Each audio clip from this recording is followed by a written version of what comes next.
All right, folks, welcome to Milwaukee. Back-to-back for the Raptors.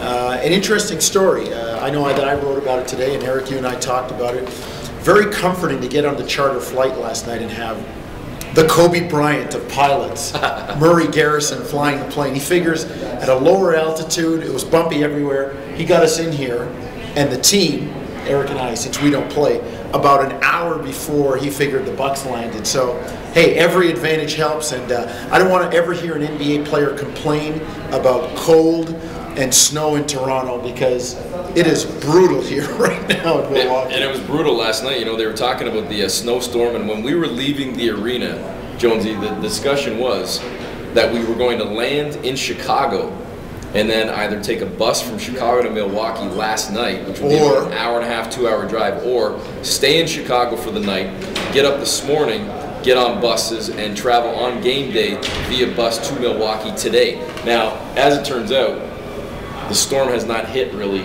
yet. Maybe it's still coming. Yeah. I know folks back in Toronto are getting hit pretty good, but they were calling for 10 times worse here. And when we landed, there was snow, but by the time we got down, it was raining, and it was pretty much just slush, and it was pretty much pouring rain when we landed about 1:30 in the morning. I mean, that was the worst of it. Well, hopefully we can get out of here tonight, and hopefully the Raptors can get out of here with a win, which would make it 4 in a row.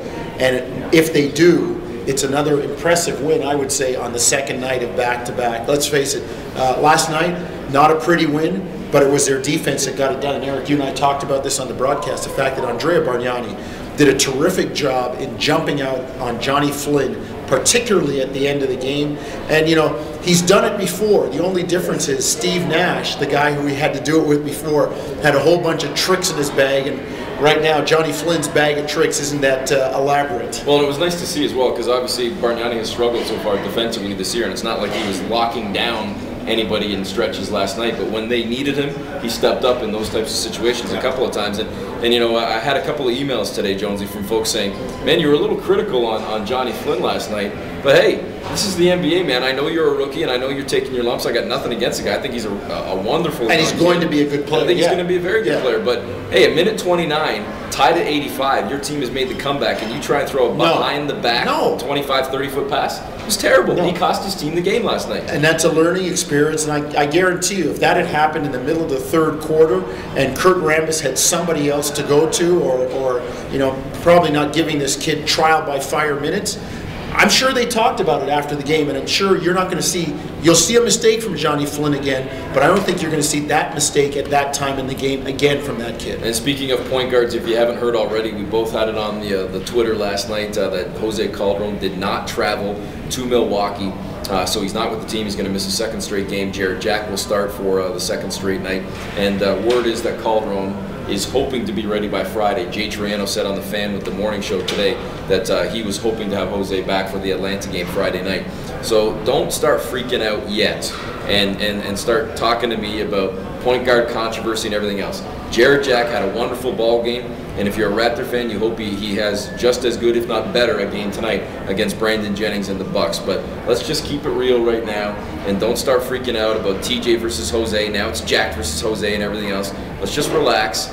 That said, I do appreciate where some folks are coming from, the sane ones that are just pointing out the history of Jarrett Jack, but not feeding and stoking the fire. And the history is that Jarrett Jack pushed the envelope at the point guard position in Portland with his time with the Blazers, and then he overtook TJ last year in Indiana. So it has happened before, but a couple of games for Jose Jonesy, I don't think we're looking at a controversy by any means. And if it happens here, then so be it. And your loyalty should be to the team winning, not to the personal feelings of one player here or there, because that surely stoke the fire, as you put it, Eric, and split the divide even wider between TJ and Jose amongst the fan base. Interesting to see those two guys when they get together. Jose's told us before, and I know TJ's told both of us before, they got nothing against each other.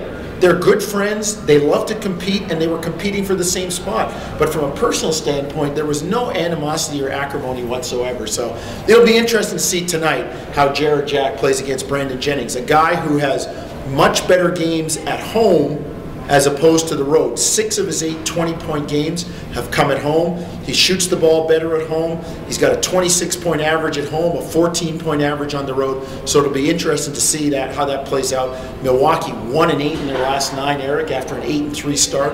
They are tumbling down the ladder, and they want to stop this thing tonight. I'll tell you what, for all the talk about Brandon Jennings, and rightfully so, he's been fantastic so far. Nobody seems to be talking about Andrew Bogut anymore, and the guy's finally healthy, and that's going to be a major issue for the Raptors as well. When you think about Chris Bosh and trying to deal with him, or whether it's Bargnani, whomever it is that matches up, he is a load to deal with. Yeah, well, it'll be interesting to see DeMar DeRozan, too, hooking up with his old buddy Brandon Jennings. They played together, and DeRozan's been pretty good in December, averaging 13 points a game and shooting the ball very well. So maybe the Toronto rookie's coming of age himself. Time to eat, I think. Definitely, definitely.